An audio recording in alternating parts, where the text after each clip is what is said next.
तेरी मंद मंद मुस्कनिया पे, तेरी मंद मंद मुस्कनिया पे बलिहार राघो जी, बलिहार राघो जी।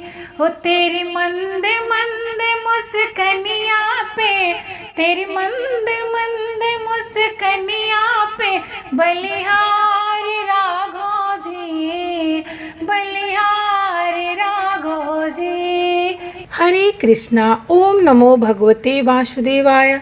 जगत के पालनहार श्री हरि भगवान विष्णु और माँ लक्ष्मी जी को प्रसन्न करने के लिए मोक्षदा एकादशी को अत्यधिक महत्वपूर्ण माना जाता है। मार्गशीर्ष मास के शुक्ल पक्ष की एकादशी तिथि को मोक्षदा एकादशी के नाम से जाना जाता है। इसके साथ ही जातक अपने पूर्वजों की मोक्ष की प्राप्ति के लिए इस दिन उपवास भी रखते हैं। इसी दिन भगवान श्री कृष्ण ने गीता का उपदेश दिया था, जिसके कारण मोक्षदा एकादशी के दिन गीता जयंती का पावन पर्व भी मनाया जाता है। तो आइए आज मोक्षदा एकादशी के शुभ मुहूर्त, व्रत और पारण के बारे में जानते हैं। एकादशी तिथि प्रारंभ होगी 11 दिसंबर दिन बुधवार को सुबह 3:44 पर और सारा दिन एकादशी रहने के बाद 11 दिसंबर दिन बुधवार की मध्य रात्रि को देखा जाए तो यह 12 दिसंबर गुरुवार का समय होगा। मध्य रात्रि 1:09 तक बुधवार की मध्य रात्रि को एकादशी तिथि समाप्त हो जाएगी। और क्योंकि इस बार एकादशी की तिथि एक ही दिन है तो 11 दिसंबर दिन बुधवार को एकादशी तिथि का व्रत रखा जाएगा। इस दिन जो है गीता जयंती मनाई जाएगी। एक दिन पहले यानी 10 दिसंबर दिन मंगलवार को दशमी तिथि का पालन किया जाएगा।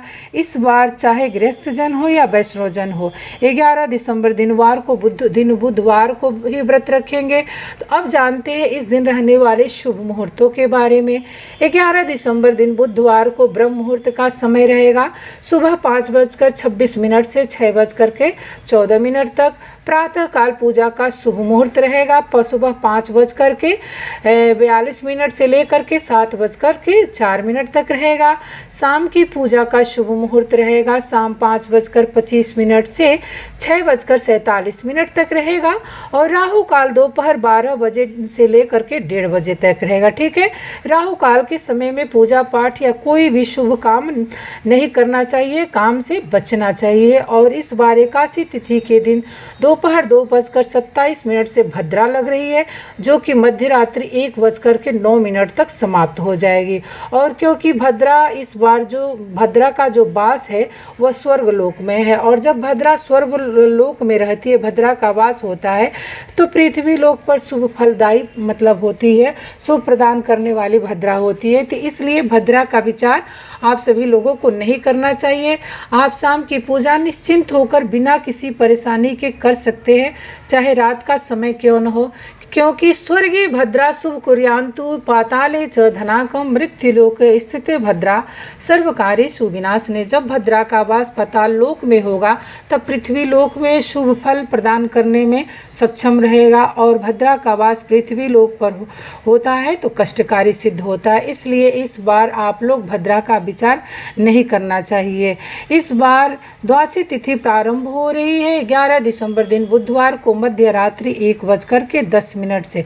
देखा जाए तो यह 12 दिसंबर दिन गुरुवार का मध्य दिन गुरुवार का समय रहेगा। रात 12 बजे के बाद जो है दिन बदल जाती है, इसलिए कंफ्यूज मत होइएगा समय के बारे में। और द्वादशी तिथि लगते ही हरिवास का समय शुरू हो जाएगा। द्वादशी तिथि समाप्त होगी 12 दिसंबर गुरुवार को रात्र 10:26 पर, और 12 दिसंबर गुरुवार को सूर्योदय होगा सुबह 7:03 पर।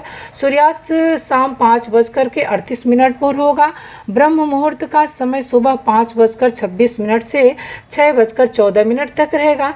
इस दिन दोपहर 3:22 तक एक योग रहने वाला है, जो कि शुभ मुहूर्त नहीं है। तो आप लोगों को ध्यान देना होगा, शुभ मुहूर्त नहीं है, आपको ध्यान रखना होगा। अगर आप घर बनाने से संबंधित या कोई भी नया कार्य करना चाहते हैं तो आप परिध योग में ऐसा काम ना करें, नहीं मतलब नहीं किया जाता है। उस कार्य को करने से परेशानियां आ सकती हैं या बहुत सारी बाधाएं आ सकती हैं या कष्टकारी भी हो सकता है, आपको कष्ट भी दे सकता है। और इसके बाद आपको शिव योग प्रारंभ हो रहा है जो शुभ योग माना जाता है। अश्विनी नक्षत्र सुबह 5:52 तक रहेगा और उसके बाद से जो है भरणी नक्षत्र प्रारंभ हो जाएगा। अभिजीत मुहूर्त इस दिन सुबह 11:59 से लेकर के 12:41 तक रहेगा। राहु काल दोपहर 1:30 बजे से लेकर 3 बजे तक रहेगा।